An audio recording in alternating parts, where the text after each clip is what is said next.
Russia's deployment of significant forces in Syria is of great concern.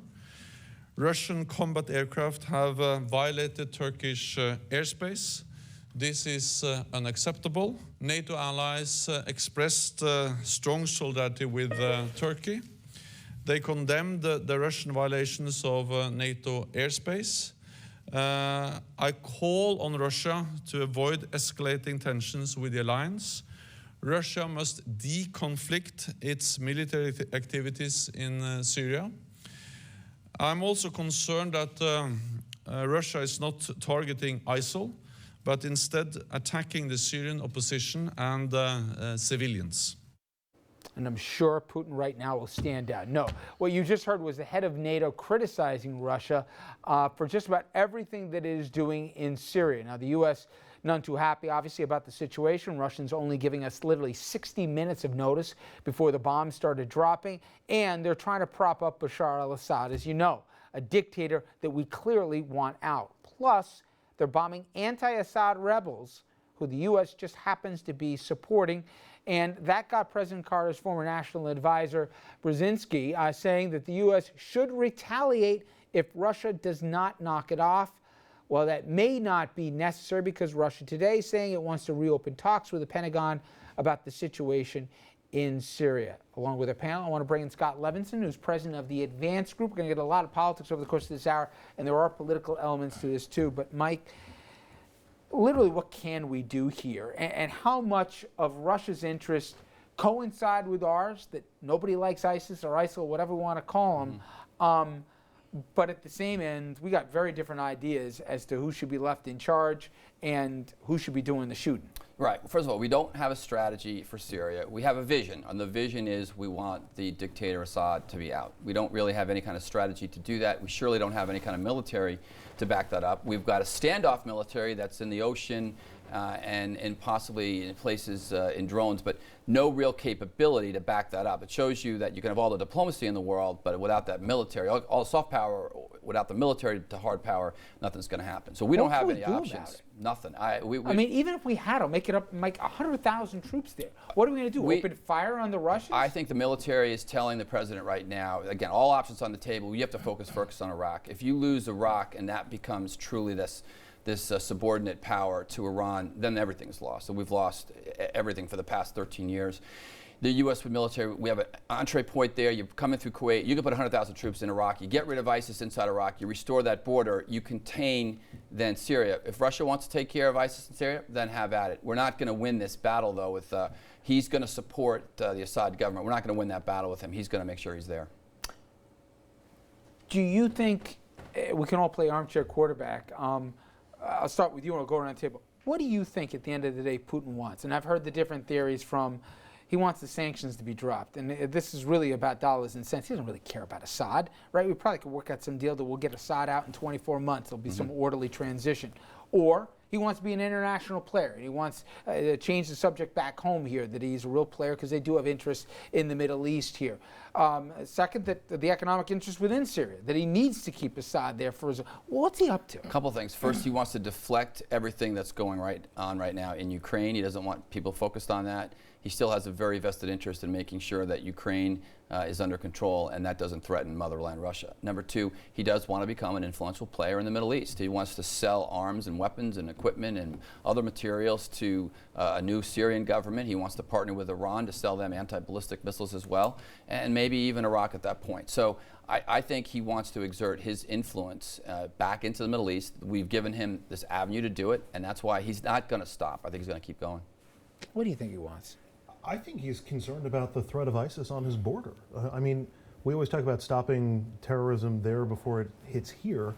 Well, you know, he's threatened by ISIS. They're right next door to Russia, and if the problem persists and they're not put under control, he could have trouble at home. But here's what Russia's good at. Russia's better at it than we are, hitting the reset button. If that happened, Andrew, I think Georgia and those places down there, he would cut that off very quickly, move a couple 100,000 troops there, and you would see death and destruction like we haven't seen since the Second World War. Russia would hit the reset button from a military perspective before that happens. I'm not sure. He could use that as an excuse, but I'm not sure that's a big threat. Unless they show up in Moscow and start terrorist activities there, which is a distinct possibility. Politically, you're the president, Dominic, right? Obviously, Putin's called you. Yeah, I've given a promotion. Putin's called. Moving to Canada. Putin doesn't care what you say. He's still going to do what he's going to do at the end of the day.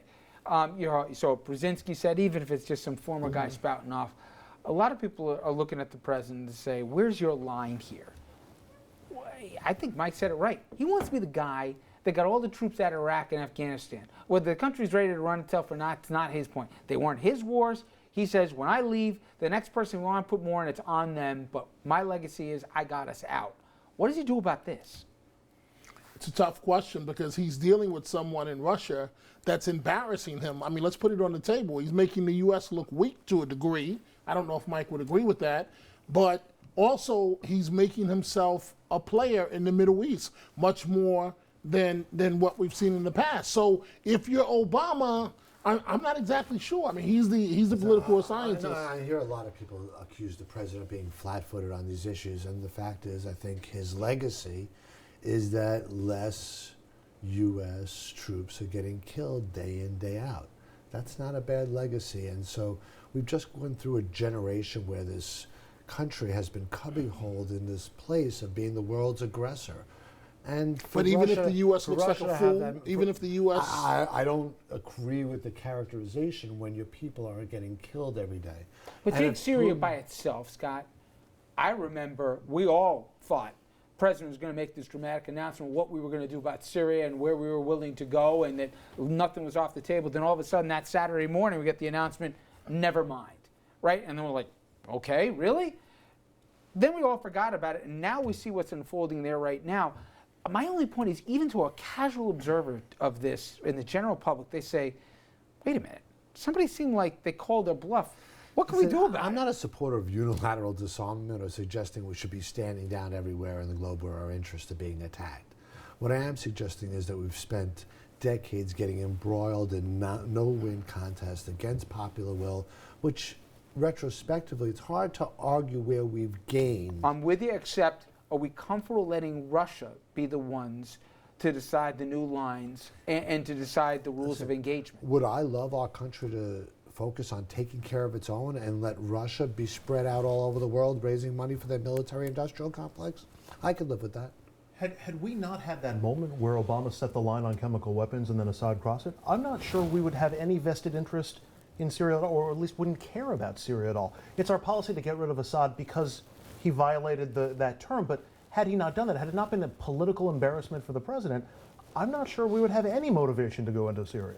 I hear you, and I think you're probably right, but Mike, for me, is there a danger, not just for this president, but for other presidents, that if Putin gets to basically set that he'll go where in any sandbox he wants to go, he'll decide his own rules. Forget what NATO says, forget even what the president's got to say. Until somebody says stop and means it, he's going to make up his own international playbook, and to hell with us if we don't like it. Yeah, this also affects our allies. Saudi Arabia in the region, Jordan in the region, Israel. How do they look on it? Even Ukraine would agree if you believe them. I mean, so you look at the U.S., the president doesn't feel comfortable explaining U.S. interests in the region to the American people. He can't sell it because he really doesn't believe it, which I think this is why he doesn't do it. I think, he actually, there's a comment that came out about a Napoleon quote that said, when your enemy is making a mistake, don't get in the way and let them do it. So I think that's this administration's mentality towards it. Now, they might be, but it's a pretty audacious risk and reward that will come if Russia ends up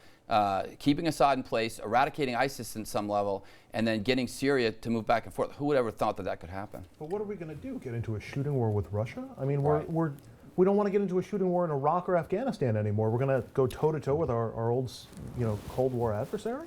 The problem is Russia, though. Was great. The problem, though, is Russia. We can't share. We can't trust. Right? We were gonna give them positions of the rebels that we were supporting just to make sure they weren't going to bomb them. And then finally somebody said, wait a minute, they're going to bomb them if we give them. You look at the visuals of where they're attacking. They're clearly attacking people we've been supporting. So that's where he's embarrassing I'm the president. curious, Mike, and I know we got to wrap, but for folks who don't know, and I don't know well both the Naval Academy and the Air Force Academy, but I know a little bit about West Point. And they always do a great job at the end of a conflict, if the conflict ever ends, where they'll do basically post-analysis. What went right, what went wrong, what we do different going forward. Is the dirty secret that the military privately says, you know what, Mubarak, even Hussein, Gaddafi, Assad, they might have been the worst royal SOBs on the planet, but it was better than the madness that's happened in their wake or in their aftermath of them. The devil you know better than the one you don't. Privately, do you think military leaders, let alone diplomats around the world, said we probably should have left it alone? I think so. I think the military, as much as it feels confident in its ability to do anything, I think would have said leave it alone. Unfortunately, too, these conflicts have fractured parts of the military. You know, the Air Force, who's more important? The Air Force, the Navy. The Army, when you bring all these troops back, the Army struggles for a mission now. If that was the Army's mission in the past, to be in Germany, to be in Japan, to be forward deployed, to protect American interests over there. If we're bringing them home, what's their mission? So it's actually changed the services as well, these wars, and it's one of those unintended consequences, aside from the most important thing is to fight and win them. Mike, great job as always. I appreciate Thanks, it. Rich. Thank you so much. All right, when we come back, we got some New York stories. We're going to start with the guest list nobody wants to be on. I'm talking about the potential witness list at the Sheldon Silver corruption trial. If you haven't seen the names, you're going to do a double take when you hear them. Then a huge municipal building is going to be named after none other than David Dinkins. Not everybody doing cartwheels over it. We'll talk about that as well.